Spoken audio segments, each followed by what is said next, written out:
What's going on, everybody? Appreciate y'all tuning the channel today here at 323 Fabrication. Back out here working on this old Buick Roadmaster. Got to put a carburetor on it and all that mess, but I wanted to show y'all.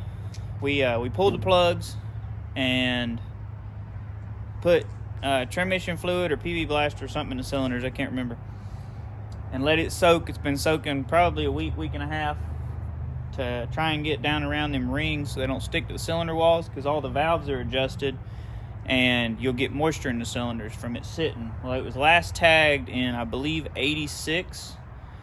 I was told it was running and driving, I guess, 2018, 17, something like that. I don't know. That's just what I was told. But it's a really solid old car other than the floors. And I'm going to show y'all, we did break it loose. I couldn't turn it by the fan, so I got a 3/4 socket and turned it by the power steering pulley. The belt was just stuck on the pulleys. Honestly, I feel like it would have been pretty easy to turn over otherwise. But you can see, crank pulley down there is turning. Nice and easy. I think the belt was just rusted to the pulleys, was the only issue. So there we go. We're gonna grab a battery. There's no plugs in it yet, but I'm gonna grab a battery and just see what we got electronic wise, if anything works. The wiring's kind of chewed up, some mousers and stuff, but it is missing the generator, so that'll be a problem later if it runs good. And what we're trying to do, y'all, we got other stuff we're building, but I bought this car because I really thought it was neat and I didn't want to leave it there and it ended up getting scrapped or something. And so it's got a 322 nail head in it with a variable pitch Dynaflow automatic, and it's a Roadmaster. It's a 4-port hole, gold trim. I mean, this is a pretty loaded, nice car in its day, and it's pretty solid and it's really cool. It's a real stylish car. I dig it a lot, so I'm hoping it runs good and the transmission shifts out. We can service everything, put brakes and some white walls on it, maybe heat the coil springs up and lower it a little bit. It'll be pretty sweet.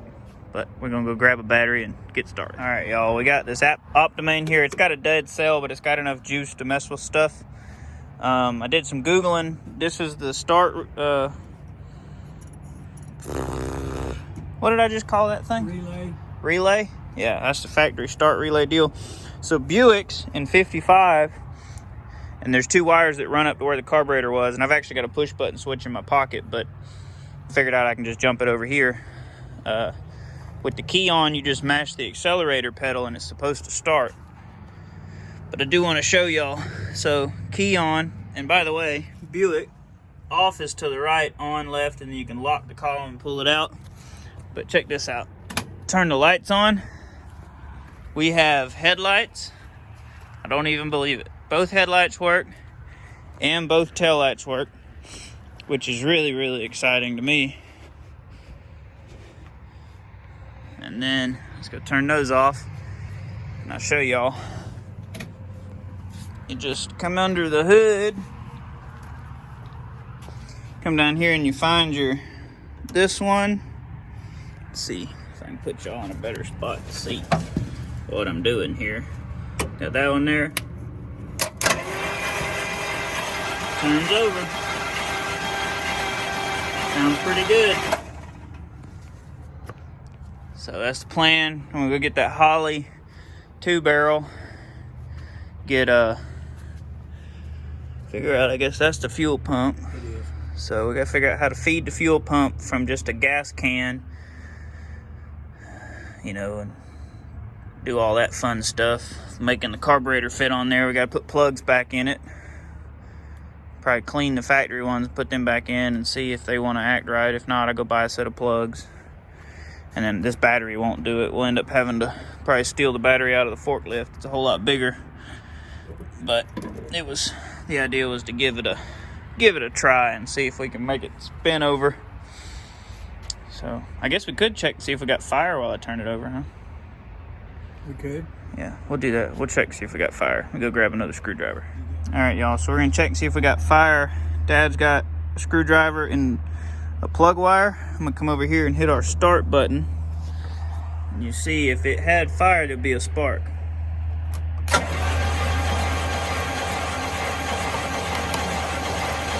No spark. Let's see.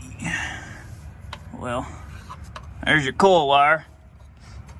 I'd say we don't have fire because the coil's not hooked up. Let's see if we can find one. This piece stayed in the distributor, so I had to crawl up there and fish it out. Pulled the cap off. Inside distributor looks good. I had to pull the cap off so I could get to where I could actually see that piece to get a hold of it. But went out there and stole the coil wire off the 6-cylinder out of the 57 pickup. Sprayed everything with some contact cleaner. Dad got our starter switches out of the shop. The key is on. All right, key is on. Got some creatures, do you? All right, hook up our battery. Dad's gonna hold that one. We're gonna see if we got some fire. Let's see if I can show y'all while I'm holding this.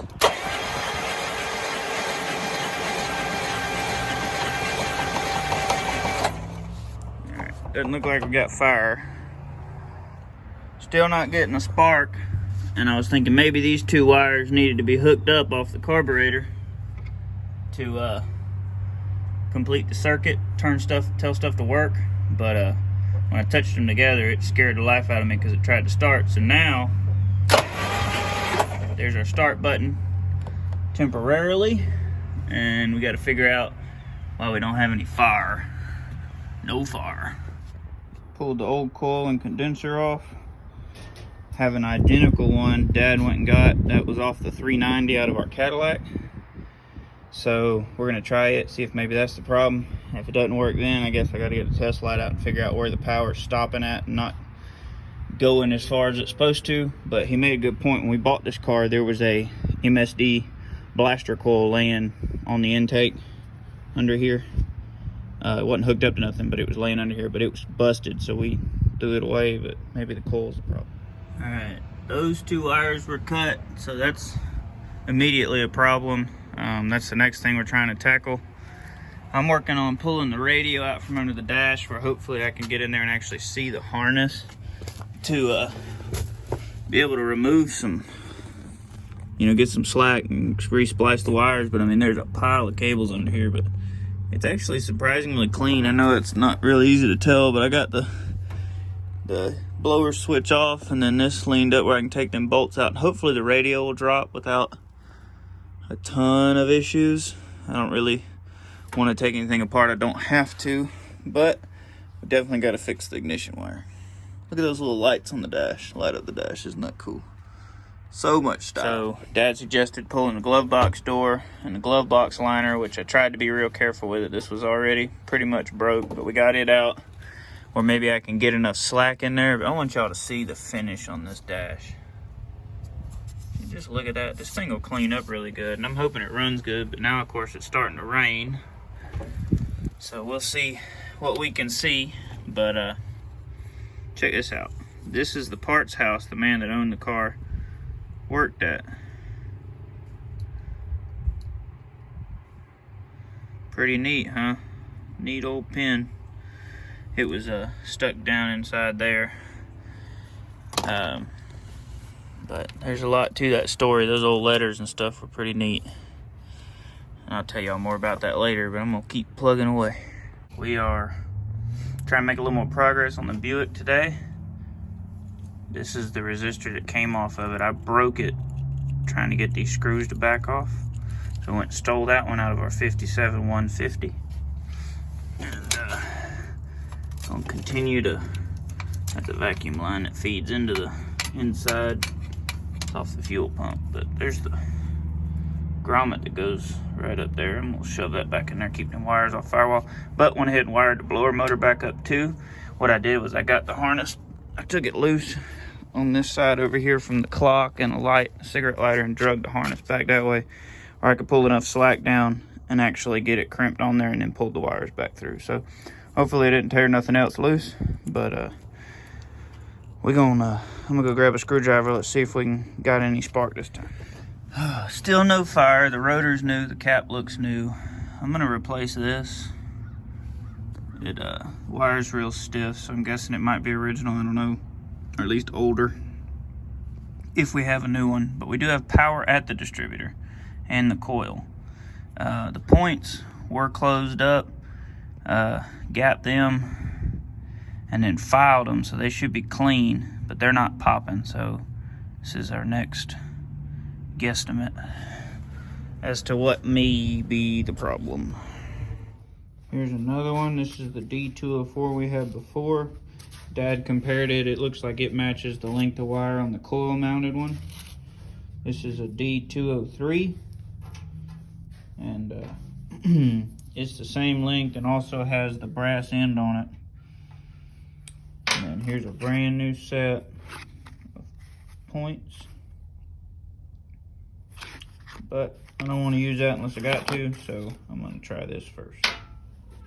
Got these new old stock points. We're going to go ahead and change those. It's still not firing. Hopefully this will be the solution here. Open these dudes up. How cool is that? New old stock. Get these dudes swapped out. There's the old points. Dad said they're pitted a little bit. You can kind of see the low spot in them where they didn't file good. Here's our new ones. You can see they're pretty well smooth. So I'll get these stuck on there. These are the old ones, new points, still no fire. So, not really sure. I gotta do some studying because we got power on the feed wire from the coil during ignition. It's got a new condenser. That's the coil off the Cadillac, but the point should still pop,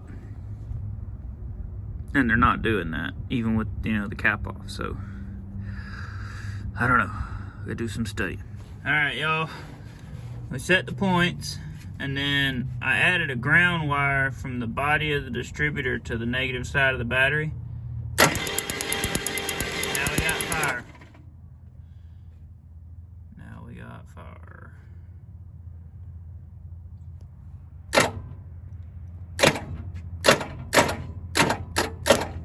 Trying to get it on the high side. There we go. All right, so it's the only thing I can come up with is the distributor wasn't grounded. We kept testing coils. Coils worked, had power everywhere, but it wasn't transferring and firing. So we added this ground wire, and there's a spot for it factory on the side of the distributor. So we added it there to the negative side of the battery. Don't know why it wasn't on there. Yeah, I don't know, but got fire now finally. All right, I'm gonna do my best to hold this while I turn it over. Y'all can see it.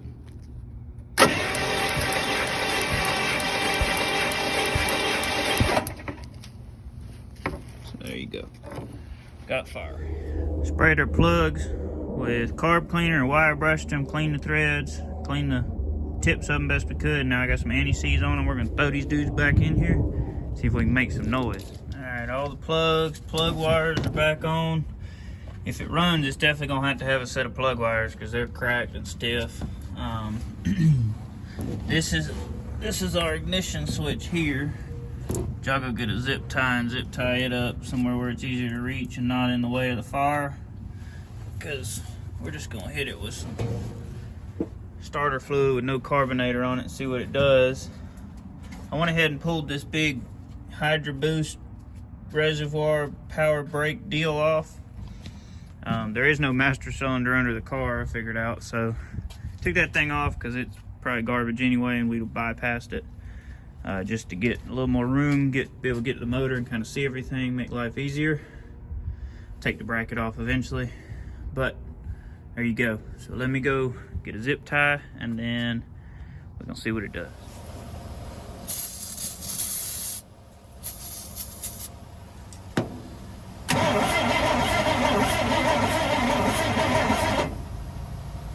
That resistor's smoking over there. See it? Yeah. putting too much. Yeah, turn that one off. Let's undo that one. That is a 6-cylinder resistor though. You know it? Is it? Yeah, that 57 was a 6-cylinder car. That's true. Didn't think about that. It's still smoking, but let's just...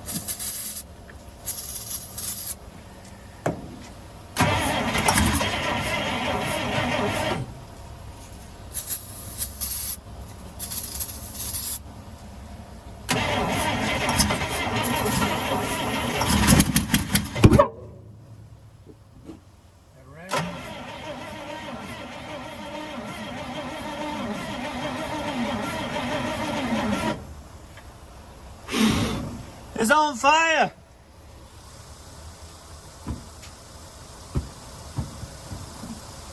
The gasket's on fire. Should take the gasket off. Go out, fire, go out! Here, can you reach it? Yeah. We'll smother it with that.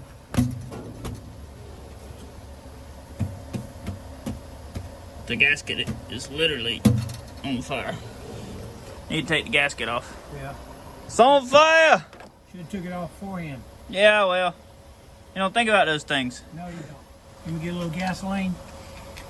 I don't know. Because you out of starter fluid. Need to start a fire? No.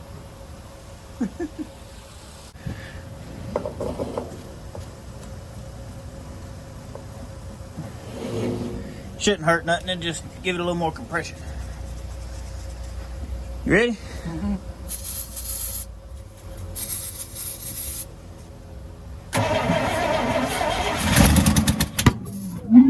Whoops. Yeah,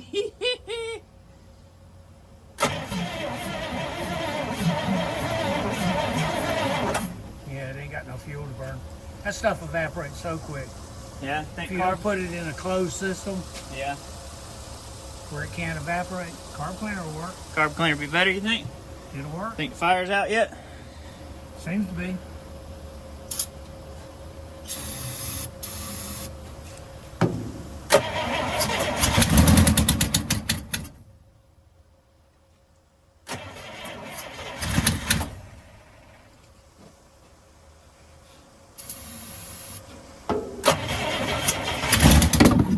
Woo!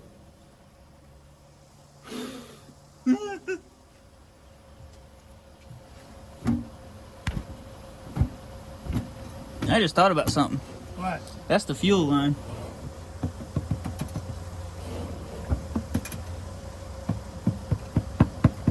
Just leave it on there. It'll start it. There you go. Probably need to pull that fuel line out of the way. Probably so, bud. Got it running. Oh, man.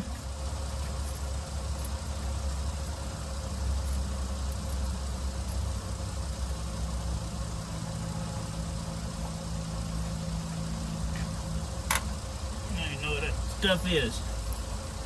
Sir? I don't even know what that stuff is. What stuff? That other junk, all them other lines. Oh, yeah, I don't need it. Should we do it again? Yeah, why not? Should I keep trying to feed it? If you get it run,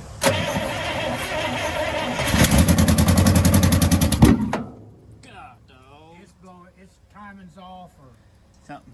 a plug's bad, it's skipping. Intake will be clean. Yeah, it'll burn itself out.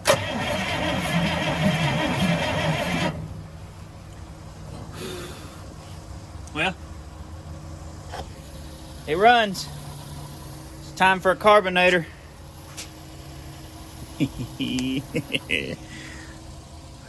Sound like got a big old 3/4 race cam. It does. Think so? Alright. Well, let's unhook this and we'll get a carbonator. O'Reilly's hooked us up. $34, $35, whatever it was. 9175. Now these are supposed to be factory replacement plug wires. Even came with our coil wire. And they're 7mm high temp, whatever fancy deals, but they should all be, you know, the correct length for the factory. So The best way to do this that I have found is you take one plug wire off the motor at a time, come over here and find one equivalent, assuming you like the way they're routed on the car. And you can just swap them out without mixing nothing up. So we're gonna go ahead and change these. There you go. Back out here on the old Buick, got a new set of plug wires. We're gonna see if that makes any difference on whether or not it runs. Rochester back on it. We reused our burnt gasket from yesterday, but it looked like it would seal all the way around, so it's back on there. Hooked everything up. I sprayed some carb cleaner down the line to fill it, maybe moisten up the diaphragm on the fuel pump, hooked the vacuum lines back up. Got our pickle jar from when we fired up the Barn Find GTO stuck down in there, and we'll see if this works. If not, I do have a 12-volt electric fuel pump, low pressure for a carburetor that we'll try. We don't know if this carb's any good. Just sprayed it out, cleaned it out. Maybe it'll be all right. Might end up having to go get something to hook jumper cables to this as well, because this battery's really weak. So we'll see, but let's fire this thing up and see what it does. Maybe it'll actually pull fuel. That would be super great. Remember, when you pour it down the carburetor, Yeah. gas is different than starting fluid. Gas will cause it to flood. Starting fluid will evaporate if you put too much in there, but gas won't. And you can flood it with gas. Yeah, they're just trying to fill the bowls. What you think? Okay. Or should I pour some down it too? Well, before you try to start it, you put a little in it. Yeah. That's probably good. See what it does? Yeah. We got rags for fireballs. Yeah. All right. Got this water in this jug here too. It's fire water. Mm-hmm. All right, keys on. Okay. See what it does. Ready? Mm-hmm.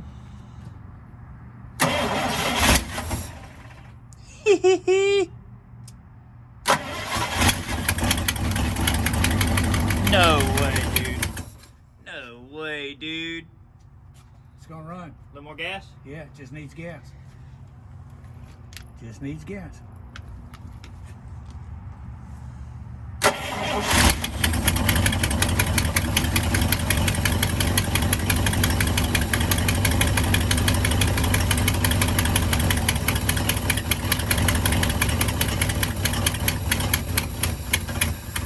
You think that's a knock or an exhaust noise? It's definitely got an exhaust leak. There you go. The Buick, she is a running. I just wanted to pick up fuel. Oh, it is, dude.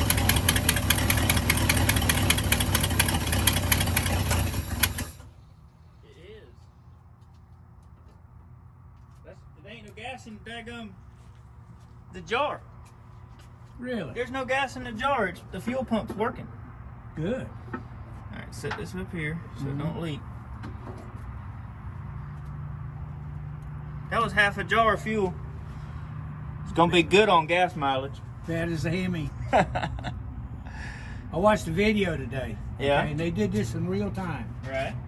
Okay, guy had a supercharged Mopar, right? Blower. Yeah. Okay.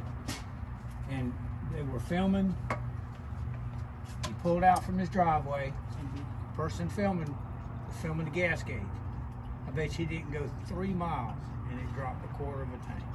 Was he driving it wide open the whole time? No, he's just putting along. Ain't no way. Yeah, the guy said, "You see this, don't you? You getting about 3 gallons to a mile." Dude. It went to a quarter of a tank of gas in about 3 miles. That's wild, man.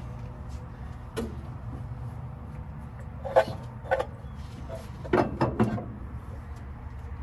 I'm gonna turn the key back on. Okay. Where's my squirt bottle? Where's my squirt bottle?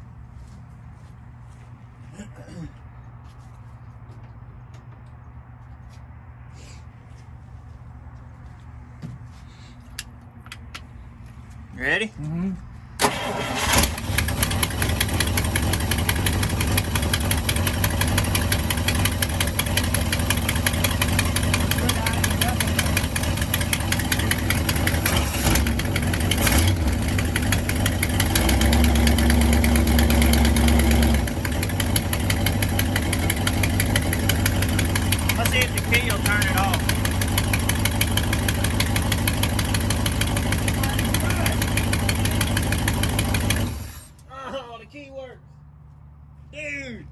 Can you believe it? That's cool. Can you believe it? Let's put some water in it. It ain't got no water in it. Yeah.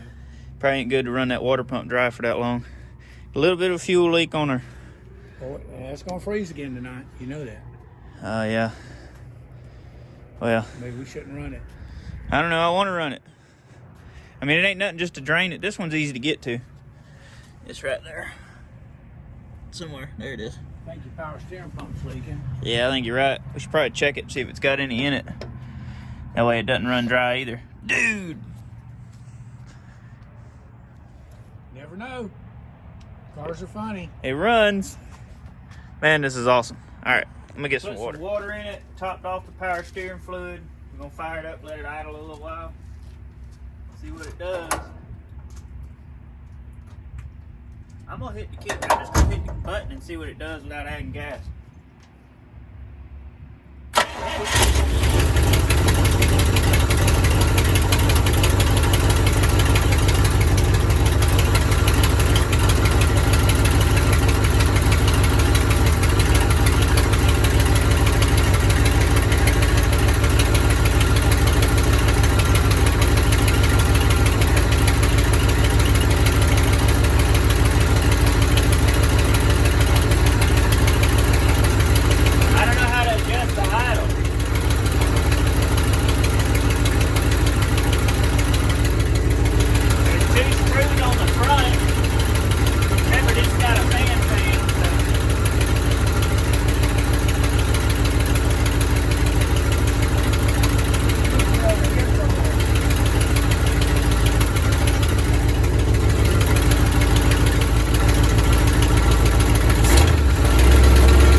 Leaking. I'm thinking the heater hoses that run to that heater core under the floor, and then the petcock won't close back now on the front.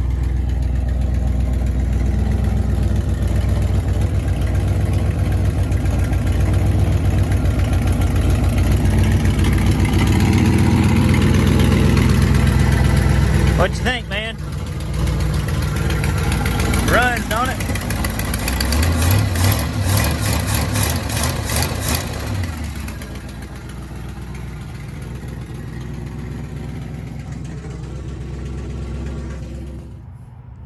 All right, now it's got some heat in it, so.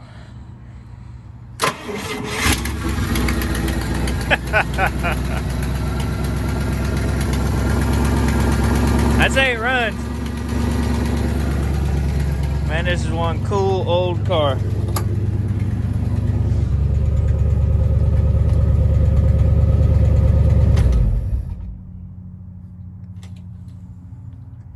Hey. Oil pressure gauge works, and so does the gasoline gauge. We said we were done with the car for the day. That just wasn't the case. I couldn't stand it. Do y'all see this thing? That's a 10.5. That's a big old muffler. Think it's gonna sound better? Yeah, I know it's gonna sound better. Want to hear it again? Sure. All right. Throw that in the scrap pile. Ready, senor? Ready. I'm gonna switch it on. Turn it on.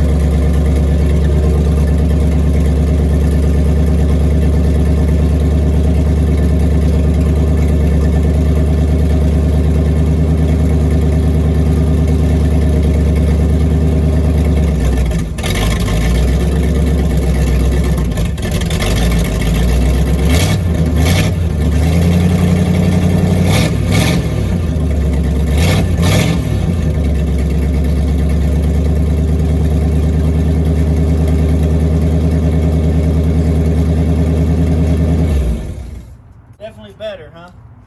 We're gonna have to run it out the back though. Otherwise, all the nature air conditioning holes in the floor are gonna give us carbon monoxide poisoning. Definitely sounds better though. Well, there it is. Been off the road at least 2017. It was last tagged in 86. The back glass was bought in 05. So I'm gonna assume it's actually been off the road for quite a bit longer than previously understood about it. But it runs pretty good. We've got either an exhaust leak or a valve train tick, but we'll fix that. But it does run really well. Got at least 3 heater cores in it, and all 3 of them are leaking. So it's got 2 feeds and a return, it looks like, on this side. Big old garden hose looking hoses down there off the water pump. We're gonna figure out what's what and then just bypass that for the time being. Gotta get, I took the power brake booster thing off. We do have a new master cylinder. I'm gonna do some research on it because I really don't know anything about the brakes on these cars, but I would like to get rid of the power brake thing or put a small booster under the floor. I'm sure there's some kind of conversion for it. I gotta look into that. Obviously, wheel cylinders, all 4 corners, probably pads and all that fun stuff. Definitely needs tires. Tires don't hold air for very long at all. But it's going to get an oil change. We'll service the trans, do all the fun stuff, get the petcock in the radiator to quit leaking, because that was the only leak I saw in the radiator. I didn't see any others, so. It's got trash in it, so. Yeah, oh yeah, the petcock? Yeah, I'm sure, because it wasn't leaking when we bought it. It was actually full of water. Right. So he's probably right. There's probably just some trash in it. We'll get that fixed. Because we drained it when it got cold. Yeah, we did. It's been getting down in the low 30s here, and we didn't want it to freeze, not knowing whether it had been froze before or not. We've had that problem before. Bought a 69 GTO out of a barn. It had a 400 and a turbo 400 in it, and it froze. Didn't pop the freeze plugs and crack the block all the way down the valley in like 3 spots. It ran, but it did have a cracked block. So, and that's another car from the channel we're going to get back on sometime, get it slapped together, because pretty much all the parts have been bought. It's just a matter of doing it. But we're building our 57 Chevy pickup at the moment. LS swap daily driver, barn find truck as well. This is just a, tinker with here and there. Couldn't leave it there. It's such a cool car. Super stylish. And I will 409 steel wool the whole car. And clear coat it eventually. It's going to be awesome. The fact that it runs. Oh, and we didn't show y'all. I didn't have the camera running. Transmission does work. It does shift between drive and low. And it does go forward. You can't we don't have any brakes, so I didn't want to cram it in reverse because it was obviously spinning forward. All the brakes roll really free. And you can't crank it in reverse because it does have a working neutral safety switch. But transmission does go forward. So worst case scenario, we'll just have to park somewhere we can only go forward if reverse doesn't work. But that being said, there you go, guys. I hope y'all enjoyed it. If anybody, I'm going to clean that up. I don't know if y'all can read it or not. There's all the trim combinations and whatnot for this 55 Roadmaster. I'm going to look them up. I haven't actually done that yet. But that being said, it runs, and that was the goal. So, hope y'all enjoyed it. I appreciate you watching the channel. I appreciate all of our new subscribers. Y'all have a good one, and be blessed.